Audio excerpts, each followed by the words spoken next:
Welcome to the Animal Care Wednesday webinar. I'm Heidi Carroll with South Dakota State University Extension, and the Animal Care Wednesday webinars are a collaboration between South Dakota State University Extension, Iowa State University Extension and Outreach, University of Missouri Extension, and the University of Nebraska-Lincoln. We're happy that you could join us today for our last December series on applying ergonomics to animal handling. Couple of housekeeping notes. We will use the chat feature of Zoom, so make sure you find that and can access that, and you can type questions as we go anytime throughout the presentation. If you have any audio issues, please use the chat feature to reach out and we'll get those addressed as soon as we can. And I don't see anybody indicating challenges at this time, so I think we will go ahead and do our speaker introduction and get started for today. With us today doing our presentation is Dr. David Douphrate. And Dr. Douphrate, I've gotten to know him through the dairy community through several different things, but most frequently I get to visit him at dairy farm evaluator trainings because he does a lot of work on dairy trainings as well as the ergonomic side with research and training outreach. So I'll let him expand on his experiences and why he is a great presenter to really help cover this topic across bovines in particular and applying that with some lessons learned from the dairy side. Thanks for joining us, Dr. Douphrate. Thank you, Heidi. I appreciate it. And I appreciate the opportunity to be with you. It's great to interact with people now, given all the COVID dynamics. And so it's great to start to re-engage the community. Like Heidi said, I'm an associate professor with the University of Texas School of Public Health. And for the past, I guess, 2 decades, my focus in research and outreach has been in the agriculture, forestry, and fishing sector. I conduct research and outreach under 2 centers, one being the High Plains and Intermountain Center for Agricultural Health and Safety, which is headquartered at Colorado State University. But then also I conduct research with the Southwest Ag Center, which is located in Tyler, Texas. And so most of my research has been in the dairy sector. I was not raised on a dairy farm. All of my dairy experience has been in my professional academic career. My academic background is diverse. I've got a master's in physical therapy. I've got an MBA, and then my PhD is in occupational ergonomics and safety. And so today we're going to be talking about ergonomics. I'm going to explain what ergonomics is, what it is not, and then how ergonomics can be applied in livestock handling. Livestock handling is a big issue on beef and dairy farm dairy operations. And so we're going to talk a little bit about that. And so I've got my slide here. I'd like to give credit to my friend and colleague, Dr. Robert Hagevort, who is the dairy extension specialist for the state of New Mexico, and he's on faculty at New Mexico State University. So we, all of my research could not happen without the help and collaboration with Dr. Hagevort. So a lot of the slides that I'm using today came from his slide deck. We share each other's research and presentation content. So I'd like to give him credit as well. So let's jump into this. And as I present livestock handling, I'd like to do this under the umbrella of the One Health model. Some of you, if not all of you, may be familiar with the One Health model, but basically it looks at a triad of interactions between the animal, the human, and the environment. And so here's a good example of the One Health model applied in the dairy industry. So we have the cow on top, the worker in the bottom right-hand corner, then the environment. We have manure lagoons there. And so that is the true environmental application of that. But I've twisted this or adapted this to the working environment.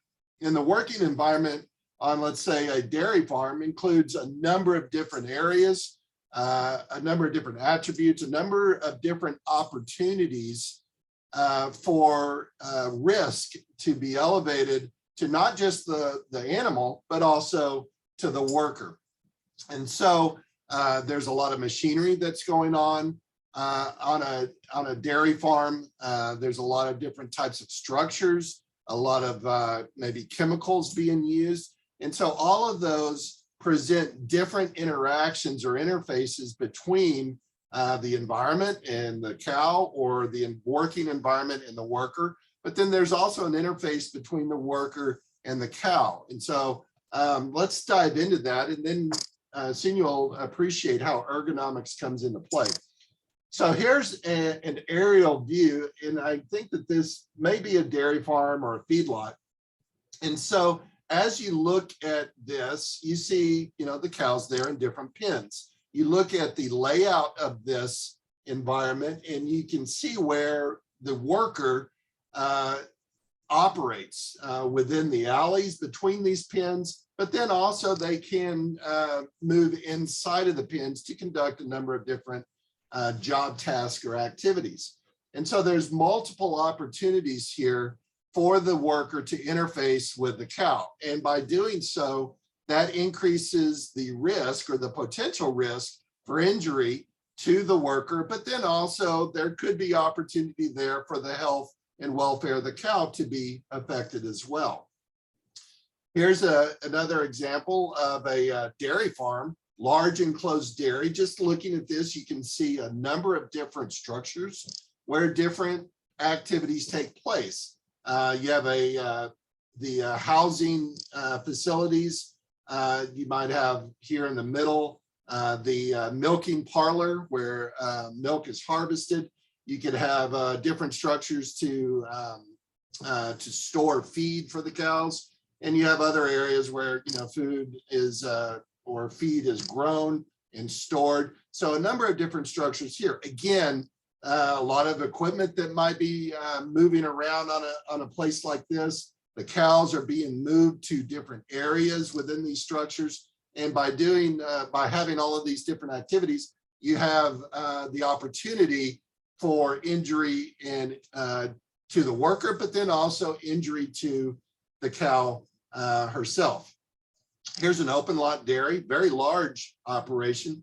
You see multiple pens here where cows reside, and then those cows are brought to a centralized milking facility where they are milked possibly 2 to 3 times a day, depending on the size of the operation, size of the herd, but then also breed and operational preference on these dairy farms. So the milking parlor, of course, is where milk is harvested. This is where the dairy makes its business, where it makes its money. This is the heart and soul of a dairy farm. So cows are brought in here. Again, they are milked 2 to 3 times a day. And there is a specific sequence of events that takes place, different activities or milking tasks to prepare the cow for milking. So they have to come in, they have to prep the cow, stimulate the cow for milking, but then also clean the udder prior to milking. And so there is multiple interface opportunities between the worker and the cow, and the worker could be kicked. There are potential chemicals involved here, betadine, iodine-based chemicals, which could influence or impact the health and safety of the worker, but then also how the worker preps the cow could have a significant influence on the cow's health. Okay, so that's that two-way interaction in that One Health model, that the health and safety of the worker and the health and welfare of the cow could be influenced. So this is the milking parlor. And this is just another example. This is a Rotary Parlor. And just sitting here, as you look at this slide, you can see different aspects of this interface between the cow and the worker. So as we start to entertain the concepts of ergonomics, look at the interface here between the worker and the cow. Look at the posture of this worker. Look at, and you might imagine, if any of you have ever been inside of a milking parlor, there are multiple tasks which involve multiple motions. Those motions involve muscle activity. Sometimes the muscle activity of the worker can reach certain levels that could fatigue the worker and possibly affect the health of the muscle itself. And so these milking tasks, whether it's dip, strip, wipe, or attach, these are conducted in repetitive fashion. If a farm has, let's say, 5,000 cows that are being milked, those 5,000 cows are probably milked either 2 or 3 times a day. And so that really does create the opportunity for highly repetitive tasks, which could influence the health and welfare of the worker. And then fatigue is always an issue that needs to be considered. I'm starting to look at worker fatigue inside the milking parlor, how fatigue affects their performance, how well they're doing their job, but then also how fatigue may potentially influence the health and welfare of the cow. How well are they cleaning the cow's udder before they're being milked? Because if they're not adequately cleaning the udder, that potentially increases the risk of mastitis, and you don't want that taking place on a dairy farm. And so that's where the cow's health comes into play. So from an ergonomic perspective, just looking at this this is considered livestock handling, livestock interface. Look at the postures, look at that interface, look at all the tasks that could take place in this working environment. So there are a number of parlor configurations, and this is where ergonomics comes into play. We have a herringbone parlor configuration, which is becoming, it's probably the oldest type of configuration of a modern machine-based milking facility. And this is where the cows are angled sort of away from the milker who stands inside the milking pit here. And so that dictates a certain dynamic there because the cow's udder is closer, and research shows that workers who work in herringbone parlor configurations may be at greater risk for being kicked by a cow because the cow, because of her angulation, they can see the workers more adequately. As opposed to a parallel parlor configuration, this is where the cow is angled 90 degrees to the worker. And so the milker accesses the udder from between the hind legs, whereas in the herringbone parlor, they oftentimes reach around one of the legs to access the udder. And then lastly, the rotary parlor, and this is a big merry-go-round where a cow comes in, steps on the rotary, and she travels around like a merry-go-round while the different milking tasks are performed. So instead of the worker coming to the cow to perform different tasks in the herringbone and parallel configurations, in the rotary configuration, the cow comes to the worker. And so usually the worker stands in one spot and performs 1 or 2 specialized milking tasks. So let's shift gears. Having seen all of these different dynamics and worker-animal interfaces, let's talk about ergonomics. What is ergonomics and what it is not? I will tell you that ergonomics is not what my late mother thought ergonomics was. She came home one day, she called me up and she said, "David, I now understand what you do." She went to the department store and she purchased a bra, and what was advertised as an ergonomics bra, she thought I designed women's undergarments. That is not ergonomics, okay? Ergonomics is basically the study of work laws, okay?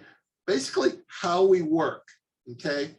Ergonomics is designing work for people based on the workers' different shapes and sizes, but also around the capabilities of the worker, okay? What a worker can and cannot do. Basically, it's not designing a job task or a work environment that puts the worker in a position to where they are having to do things that exceed their own capacity. And that includes their physical capacity, but also their mental capacity.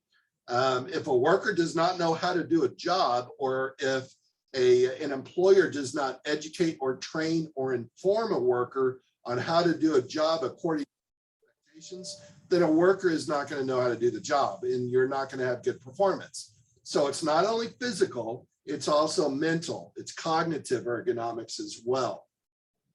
Another example or another definition of ergonomics is fitting the job to the worker rather than fitting the worker to the job. Okay. And then also it's the branch of science that is concerned with the achievement of optimal relationships between workers and their work environment. So basically, as an ergonomist, which is what I am, I'm trying to look at work environments to make sure that a worker has the highest likelihood of success, that they maximize their performance, because while at the same time protecting their health and safety. So that benefits them as a worker, but it also benefits the employer as well. Okay, so ergonomic, it's a study of the interaction between people and machines. And then I would argue that could also be the animal in a dairy or a feedlot or any other type of livestock operation. And so we look at those interactions, we try to maximize that interface and that environment that not only protects the health and welfare of the worker as well as the cow, but then also maximizes productivity, efficiency, and performance. Okay, so the purpose of ergonomics as it relates to livestock handling is to improve the performance of the system, the farming system, by improving that human and animal interaction. And this is accomplished by designing a better interface between the animal and the worker. Or we try to design out factors in that working environment. We design those factors within the task that may slow down the worker or may slow down the cow, or we try to identify risk factors that may compromise the health and safety of the animal or the worker. Okay, so there are many realities on modern dairy farms, modern livestock operations, and I'm going to talk a little bit more or more focused on the dairy operations. Dairy farms are getting larger, and what I mean by that is there are increasing numbers of cows on the farm. The milking herd sizes on these farms are getting larger, and because of we've got smaller numbers of farms throughout the U.S., but then those farms that do exist and that continue, they are larger in size with larger numbers of cows that are being milked. Larger dairies, as a result, they naturally have to employ more people to perform a number of different tasks on the farm. Dr. Hagevort, in his experience, he uses the ratio of one person to about 100 cows. That number may be changing. We may have workers that one worker to maybe 200 cows in the not too distant future as we start to integrate more modern technologies on the farms. So these employees that are being hired on these large operations, they're not just family labor anymore. That used to be the case, let's say 40, 50, or 60 years ago. These operations are hiring workers. And these employees are usually from different cultural, linguistic backgrounds. They are sometimes, if not most of the time, immigrant workers that come from different countries, usually from Mexico, Central, South America. That's what our latest research numbers are showing. These are foreign-born workers that are coming into the United States, and that they are being hired on dairy farms to perform different tasks, okay? What we are seeing in our research is that many of these workers are being employed on a farm for the first time without any livestock handling experience. Whereas before, 30, 40 years ago, immigrant livestock workers would come in and they had at least some familiarity with working with large livestock, whether it's or smaller livestock, pigs or cows or other types of livestock. Nowadays, they are not coming from the rural areas in different countries. They are more than likely coming in from urban areas, and they do not have livestock handling experience. And so an employer, especially in beef and dairy, needs to understand this new reality and they have to be equipped to providing the necessary training and information to these workers on how to properly handle livestock. And that training needs to be very specific and it needs to be effective. Workers nowadays are often not hired based on their skills. They're coming in and they are hired to perform a specific task with the understanding that we're going to train them up. These workers often have limited or we oftentimes do not know what their education level is. And this affects the type of training that we are providing to these workers. Like I said, they may not be as familiar working with or around large herding animals. Okay, so we continue to be in a transition, especially in the dairy industry, where we are faced with an emerging dynamic where workers are coming in and we have to be cognizant of the fact that we have to train them up to properly handle large animals, not only to protect their own health and safety, but also to protect the health and welfare of the animal. So we have virtually no metrics pertaining to our workforce as it relates to training levels, education regarding livestock handling. And so that's a lot of the research that we have been conducting in relation to dairy livestock handling training. So now looking down the road, like I said, some industry experts are predicting 1 worker for 200 cows. This may be coming down the path, and we need to be prepared for this. We need to be prepared for the new organizational dynamics on a dairy farm where workers are going to be responsible for a larger number of cows, okay? So we have to keep that in mind, not only in the development of our training materials, but then also how we are evaluating their performance, how are we monitoring their performance. Automation companies already figure 1 employee per 250 to 300 cows. And that's with modern technologies. As we are seeing new technologies emerge on the dairy farm, and I think I've got a slide coming up to show some examples there. So we might end up having a reduction down the road on the number of employees on the farm, but those fewer numbers of workers and what they are being asked to do, we are going to be asking for them to perform more higher tech job tasks, which require high tech skills. And so those positions are going to require a high degree of specialization. Okay, so we really have a training challenge on our hands. And what are those high tech skills? What are we going to be asking them to do? Whereas before, it may not, it was primarily just performing livestock handling operations or milking tasks. In the future, we may be asking them to run different machines or perform maintenance on these machines. So we have to think about where is dairy going, or where are beef feedlots going, and what is the technology that is going to be used on those operations? Who is going to be teaching these workers? Okay, what are the training materials that we are going to be using to train these workers? And then also, how do we evaluate that training effectiveness? How do we even know that our training is effective and that our workers are doing the job and the job tasks in a manner that we want them to be doing those job tasks? So here are some of those technologies. We've got different sensors that are being put on cows to know where they are, GPS technologies, but also accelerometers to know their activity, how they're moving, with just biometrics to know where the cow is from a health perspective.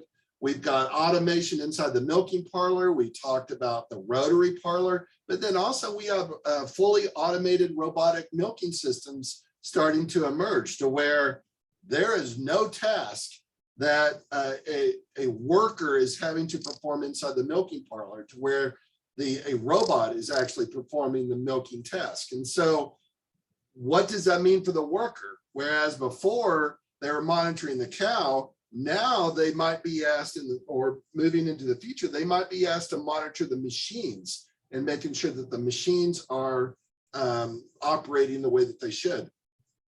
We've got different detection systems here, and then we now have robotic feeding systems that are being used on multiple farms. And here's just another example of, using new technologies specifically at that cow interface. How is this technology being used? Is it being used properly? Do workers know how to use this technology? These are questions that we're going to have to ask. And then as it relates to the training, who is training these workers? How is the training presented? How do you even know that workers are understanding the training materials that is being presented to them? Okay. Do we provide this in just a simple classroom setting? Do we provide practice opportunities for them? All of these are on the table, and all of these things need to be considered as we develop different types of training materials. And these are just some of those tasks that provide training opportunities. And here's some others, some vet care, some calf care task here, making sure that these workers are doing the job in the manner that a dairy owner wants or a manager wants them to perform them. Just looking at the simple milking tasks, like I think I mentioned earlier, you've got dip, strip, wipe, attach. Those are the 4 primary milking tasks to prep the cow for a milking unit to be attached to the cow. Well, how do we know that a worker can identify the signs of mastitis? How do we know that a worker adequately cleans an udder prior to the attachment of milking? How do we know that a worker knows when a cow has milked out? How do we know that a worker knows when a cow has been adequately stimulated to let her milk down prior to milking attachment? All of these different things need to be considered when we develop milking training materials. And then also, just from a health and safety perspective, does a worker know how to identify when they're at greater risk for injury, let's say by getting kicked by a cow?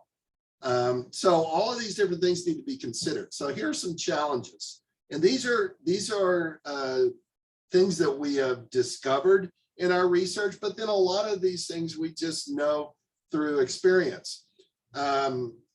Workers on dairy farms, the data that we have collected, oftentimes they come from a low literacy background, non-English speaking background. So many of these workers do not, or they are not fluent in English. And so we have to design training materials to accommodate for that, that training challenge. We're dealing with many parts of the country, high employee turnover. Because of the immigration environment that we have now, and then also workers often leave one dairy farm and go work for another, or even get out of agriculture altogether. We're dealing with high turnover on many operations. Well, that changes how we deliver training. How often do we train our workers? So we have increasing task diversification and some specialization on dairies. We have to take that into consideration. Also, when we deliver trainings on dairy farms, we want to minimize disruption of operations. Do we give a training before a work shift? Do we give training after a work shift? How do we train the night shift workers? Do we have them come in on their day off? Do we pay them when they come in on their day off? How long should a training session be? All of these things need to be considered, especially as it relates to livestock handling training. Historically, the focus of training has been on cow performance and not worker performance. We need to be looking at our trainings on livestock operations on worker performance. How do we evaluate worker performance? How do we evaluate how well they're interacting with cows, how efficient they are moving cows from one place to another? And then also, how do we make sure and evaluate and measure if they are taking care of the cows, how are they looking after the health and welfare of the cow? And so that means we have to come up with some mechanism to evaluate worker performance. Another challenge on dairy farms, oftentimes dairy farms has very limited, maybe no internet connectivity. So a lot of dairy producers that I've worked with, they've tried to deliver training using the internet, using where they sit in front of the computer. Well, sometimes there's only one desktop computer for a worker to sit at, and it's a bottleneck when you're trying to train multiple people. So how do we accommodate that internet challenge? And then, like I said, limited computer resources.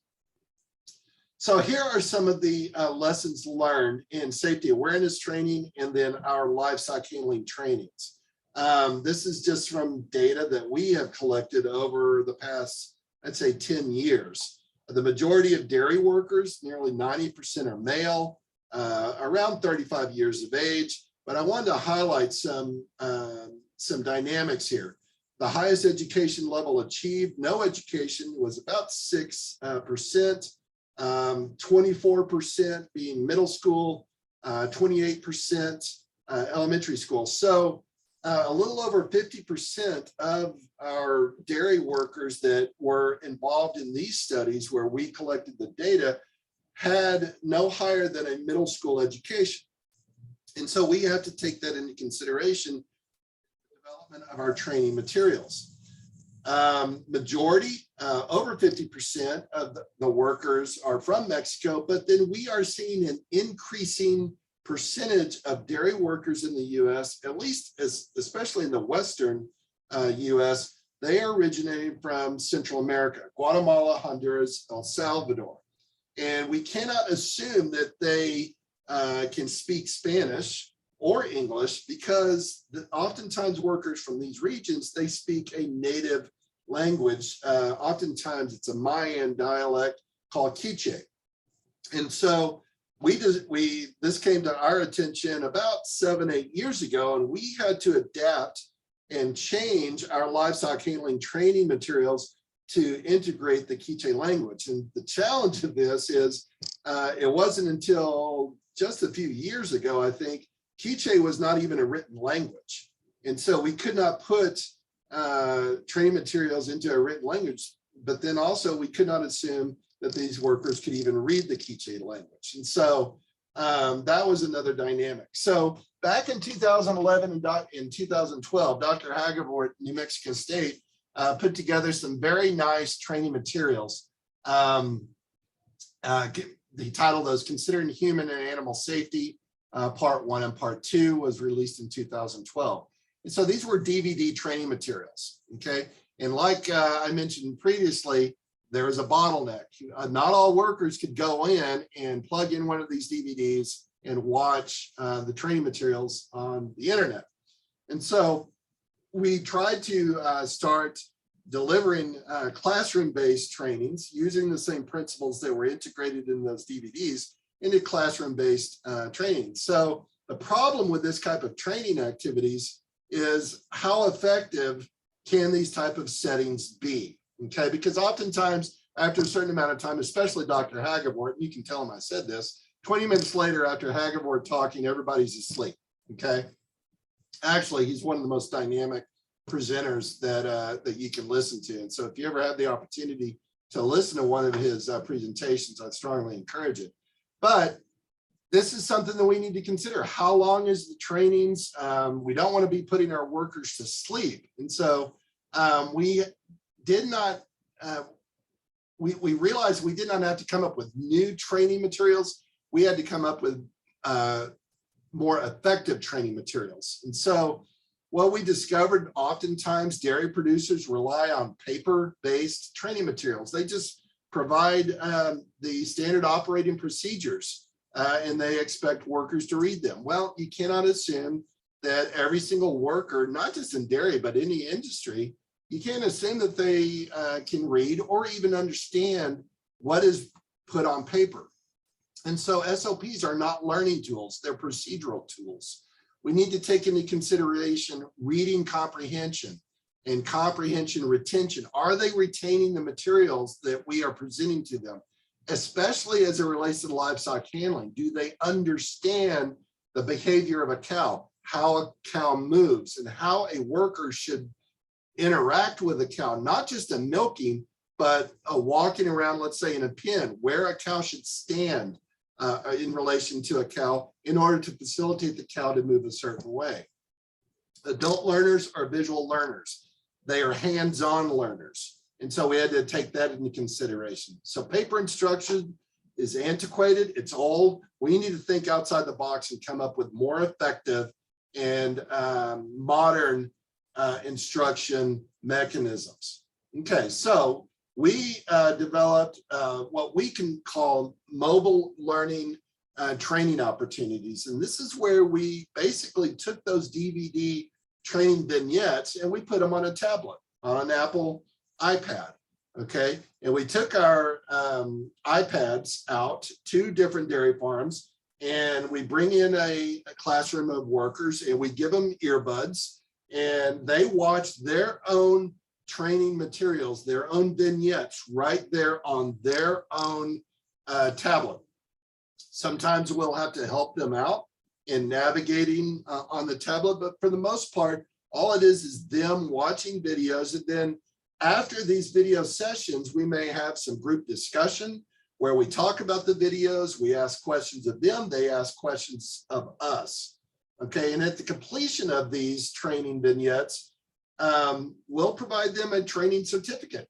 Okay, we'll provide a log of all the training, all the workers that were trained, and to the dairy producer, to the dairy manager. That way they can keep this on file. But then also we provide a certificate of training to each individual worker. And I can't tell you how powerful these certificates are in motivating these workers. It's a sense of achievement for these workers, but then also it's something that that they can hold on to and they can take to different places of business as well. And I like to tell the story that we provided some training.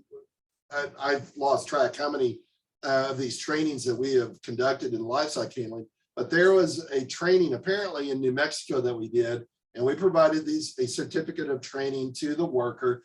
And then it was a year later, and I do believe that it was up in South Dakota, that when I went out there on a dairy farm, a dairy worker on this farm in South Dakota recognized me, and he went to his locker and he pulled out the certificate that was provided to him because he completed a training down in New Mexico, which is really cool. So he took that certificate to another dairy operation and he held on to it, which was really cool.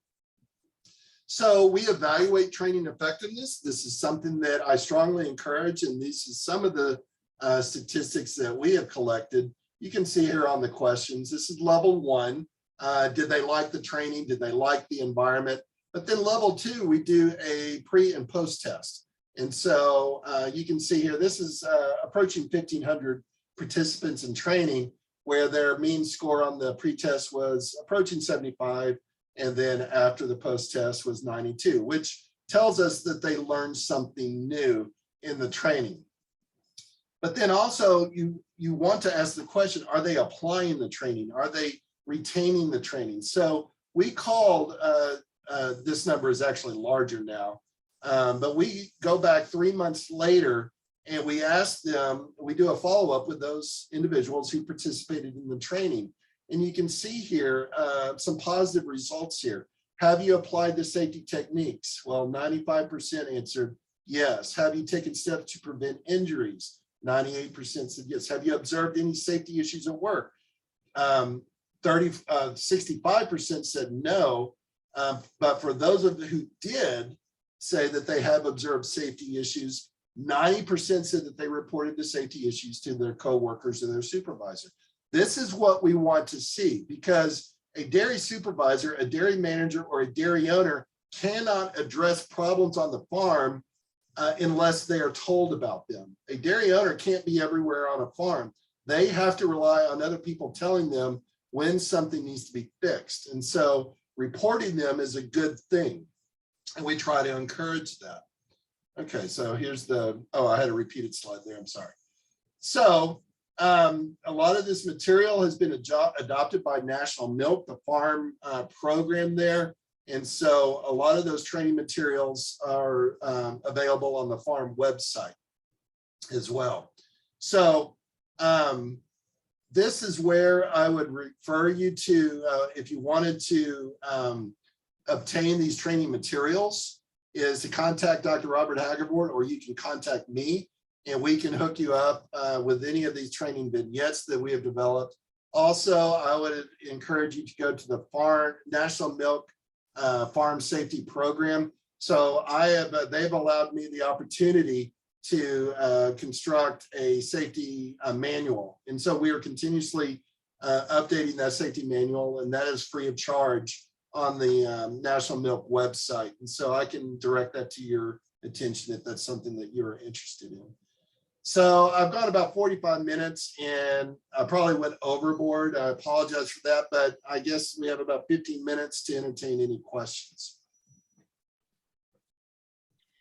Great. Thank you so much for that expanded conversation. I think it's something that we maybe subconsciously think about when it comes to ergonomics and how it applies. And I really like the well-rounded perspective, bringing in that One Health concept. Just to kind of kick off as people start to type their questions into the chat, you reference SOPs and written documents. They're great. They're something our quality assurance programs obviously have as a criteria to meet our quality assurance program standards. How have you seen producers change how they write SOPs so maybe they can use them as training tools? Yeah, that's a good question. So an SOP it's an operational or a procedural document. It's how we do things. And it's also used as evidence that this is the way that we are doing things on our farm, if by chance someone were to come in and look at those documents. Okay, so it is a reflection of how things are being done. Because oftentimes, remember, if there was someone, let's say it was a regulatory agent, let's say it's OSHA, okay, let's say if it's Occupational Safety and Health Administration, and they were to come on any type of business operation, not just a farm, and they wanted evidence as to how things are done, they would look at those operating procedures, because they can't come out there every single day. They can't see those operations, okay? So they rely on those procedural documents to at least provide the guidance and the direction and evidence as to how things are to be done on the farm. The training materials should reflect those operational procedures. And so, so you need to design your training materials. They should reflect what is the procedure that should be done. And then you have to step back and say, okay, how are we going to train these workers to do the job that is documented in the operating procedures? And so, and that they're two different documents. They should be treated as two different documents: a training material or a training document, as opposed to the operational procedure. They are saying the same thing, but they are saying it in different ways because they have different purposes, different objectives. And I don't know if that answers your question. No, I think that really hits home the point that you have to tailor a written document to the purpose that it truly needs to be written for. Exactly. You know, we have a lot of experts and professionals that work with our dairies and our livestock operations, especially as they continue to grow. What role do you see veterinarians and nutritionists, in addition to us extension and academic professions, serving in these roles to help identify whether it be ergonomic challenges or help the employee training? And what roles do you see them playing? Well, first off, the vets out there, those large animal vets, you have your own ergonomic challenges. So you have your own unique health and safety issues because of the job that you do. We did, back when I was up at Colorado State, we did one study looking at performing ultrasound on dairy cows. So vets are notorious for having shoulder, elbow, and wrist issues. So for the vets or aspiring vets that are on this call, you need to protect yourselves. You've got a lot of ergonomic issues in your job in and of itself. Now, take that aside. I see dairy veterinarians, livestock veterinarians playing a crucial and vital role as it relates to communicating not just cow welfare, but also worker welfare. They should be teaching dairy workers, beef workers, feedlot workers, how to properly move around cows, how to protect themselves around cows. And so I think that they are most definitely a huge player in this whole orchestration of health and welfare among workers as well as the cows. And so, you bring up a very good point. Maybe it's, that's an opportunity in and of itself, providing some trainings, ergonomics and safety training specifically for vets, large animal vets out there. And so that is something that I would very much like to entertain if there's a need that maybe we can put something together there tailored for the large animal vets.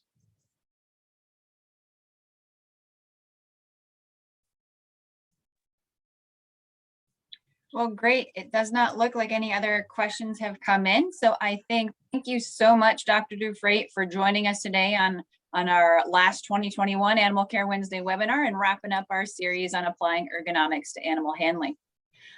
Feel free, I put the YouTube link for all of our recorded webinars. So if you did not get a chance to catch all in the series, go ahead and check those recordings out at the YouTube channel for Animal Care Wednesday webinars. Thank you so much, Dr. Douphrate, and we will see you at the next webinar. Have a great holiday season. Merry Christmas and Happy New Year. Thank you.